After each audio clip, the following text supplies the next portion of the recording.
for that. We're going to turn now to the story of a fisherman feared lost at sea after falling overboard, but remarkably, he survived after treading water for hours. ABC's John Muller has his remarkable story.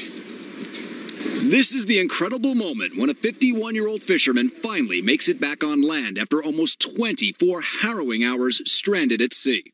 Steve Mourmouris' family waiting in anticipation. For someone who is treading water for nearly 24 hours, he was in relatively good condition, dehydrated, but obviously happy to be alive. His story of survival begins Wednesday afternoon when Mourmouris set out for a typical fishing trip off the coast of Crystal River, Florida.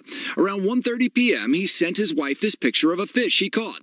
A short time later, he texted he was on his way home. That's when a thunderstorm rolled in, knocking Steve overboard. He went to grab the life vest and the boat flew away from him so fast he couldn't catch up with it. When Mourmouris hadn't made it home hours later, his wife notified authorities. We had a intensive ongoing search, including helicopters, the C-130, small boats combing the area, and no sign of him. Stranded at sea, Mourmouris says he could see the Coast Guard helicopters and even spotted a shrimp boat.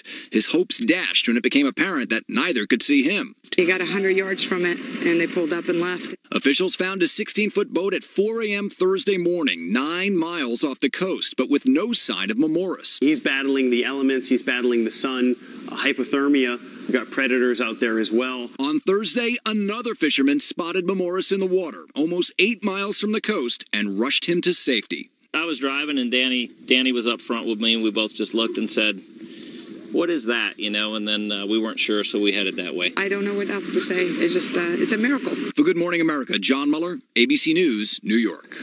Those moments where he almost was saved and then not to have it all turn out the way it did, we were very, very thankful. Turn now for another look